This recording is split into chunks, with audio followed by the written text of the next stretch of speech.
13th minute. நம்ம எல்லார்கிட்டயும் மழைன்னு சொன்னாலே என்ன ஞாபகம் வரும்? மழை துளிகள் ஞாபகம் வரும், இல்ல மண் வாசனை ஞாபகம் வரும். இல்ல என்ன டைப் ஆஃப் மழை பெய்யும்னு கேட்டா ரொம்ப ரேரா ஆலங்கட்டி மழை பெய்யறதுக்கு வாய்ப்பு இருக்குன்னு சொல்லுவோம். ஆனா நம்மளோட ஊர்ல டைமண்ட் இல்ல ஆசிட் மழை பெய்யும்னு சொன்னா உங்களால நம்ப முடியுதா? இது சாத்தியமே இல்லைன்னு தோணுதுல்ல? ஆமா, நம்மளோட பூமியில இது சாத்தியம் இல்ல. ஆனா வேற பிளானட்ஸ்ல இந்த மாதிரி மழை பெஞ்சிட்டு தான் இருக்கு. இந்த வீடியோ ரொம்பவே இன்ட்ரெஸ்டிங்கா இருக்க போது ஃபுல்லா பாருங்க. இந்த வீடியோல மத்த பிளானட்ஸ்ல என்ன டைப் ஆஃப் மழை பெய்யுது, எதனால அந்த மழை பெய்யுதுன்றத பார்க்க போறோம். முதல்ல மெர்க்குரி. இங்க ஆக்சுவலா மழையே பெய்யாது. ஏன்னா ஒரு இடத்துல மழை வரணும் அப்படின்னா அட்மாஸ்பியர் அதுக்கு தேவை. பட் மெர்க்குரியில அட்மாஸ்பியர், அதாவது வளிமண்டலம் இல்லாததுனால அங்க மழை வரதுக்கு வாய்ப்பே இல்லை. ரெண்டாவது வீனஸ். இங்க சல்ஃபியூரிக் ஆசிட் மழை பெய்யும்னு சொல்றாங்க. இந்த வீனஸோட அப்பர் அட்மாஸ்பியர்ல சல்ஃபியூரிக் ஆசிட் இருக்கிற காரணத்தினால இங்க இந்த மாதிரி மழை பெய்யும்னு சொல்றாங்க. ஆனா இந்த சல்ஃபியூரிக் ஆசிட் மழை வானத்திலிருந்து தரையை ரீச்சே ஆகாது.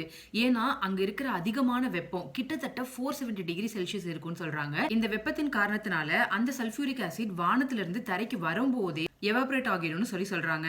யோசிச்சு பாருங்களேன், நம்ம கண்ணு முன்னாடி ஒரு மழை துளிகளா வந்துட்டு இருக்கு. ஆனா அது தரையை வந்து சேராம வானத்துல இருந்து வரும்போதே அது எவாபரேட் ஆகி போகிறத யோசிச்சு பார்க்கறதுக்கே ரொம்ப ஃபேண்டசியா தான் இருக்கு. பட் இதுதான் வீனஸ்ல நடந்துட்டு இருக்கு. ரியாலிட்டியில நம்மளால இந்த பிளானட்டுக்கு போகவே முடியாது. ஏன்னா அங்க இருக்கிற அதிகமான வெப்பம் நம்ம போய் கால் வைக்கிறதுக்குள்ளே நம்மள பொசிக்கிறோம். நெக்ஸ்ட் பிளானட், இது ரொம்பவே இன்ட்ரெஸ்டிங்கான பிளானட்னு சொல்லணும். ஒருத்தர் வந்து நான் ஏர்த்ல பிறந்தேன் ஆனா மார்ஸ்ல தான் நான் இறக்க போறேன்னு சொல்லிட்டு இருக்காரு. அவரோட பேர் தெரிஞ்சா நீங்க கமெண்ட் செக்ஷன்ல சொல்லுங்க. ஸோ மார்ஸ் பத்தி தான் நம்ம இப்போ பேச போறோம்.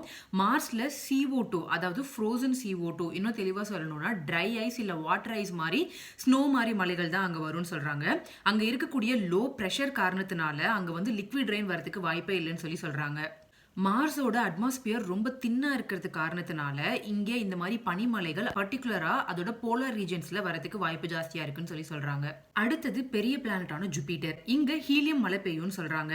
இந்த ஹீலியம் மழை பெய்யறதுக்கு காரணம் இந்த ஜூபிட்டரோட அப்பர் அட்மாஸ்பியர்ல அமோனியா கிளவுட்ஸ் இருக்கும்னு சொல்றாங்க. அது மட்டும் இல்லாத அங்க இருக்கக்கூடிய அதிக பிரஷர் தான் இந்த ஹீலியம் உருவாக்குறதுக்கு காரணம்னு சொல்றாங்க.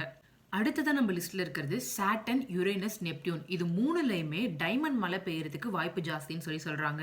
இந்த மூணுலையுமே அதிகமா இருக்கிற ப்ரெஷர் அங்க இருக்கிற கார்பனை டைமண்ட் கிறிஸ்டலா மாத்துறதுக்கு வாய்ப்பு இருக்கு. அதுதான் வந்து டைமண்ட் மழை வரதுக்கு காரணம்னு சொல்றாங்க. அங்க டைமண்ட் மழை பெய்யும்னா நம்ம போய் அந்த டைமண்ட்ஸ் எல்லாம் எடுத்துக்கிட்டா ரொம்ப செழிப்பா இருக்க முடியும் நம்ம யோசிக்கலாம். பட் அது சாத்தியமே இல்லாத ஒரு விஷயம். இந்த வீடியோ கொஞ்சம் வித்தியாசமா இன்ட்ரெஸ்டிங்கா இருந்திருக்கும்னு நினைக்கிறேன். எந்தெந்த பிளானட்ஸ்ல எந்த மாதிரி ரெயின்ஸ் பெய்யுது அண்ட் எதனால வந்து அந்த மாதிரி ரெயின்ஸ் வந்து அங்க பெய்யறதுக்கு வாய்ப்பு இருக்கு தெரிஞ்சிட்டு இருப்பீங்கன்னு நினைக்கிறேன். இந்த மாதிரி ஸ்பேஸ் ஃபேக்ட்ஸ் இல்ல ஏர்கிராஃப்ட், ஏவியேஷன் ஃபேக்ட்ஸ் பத்தி தெரிஞ்சுக்கிறதுக்கு நம்மளோட சேனல் சப்ஸ்கிரைப் பண்ணிக்கோங்க.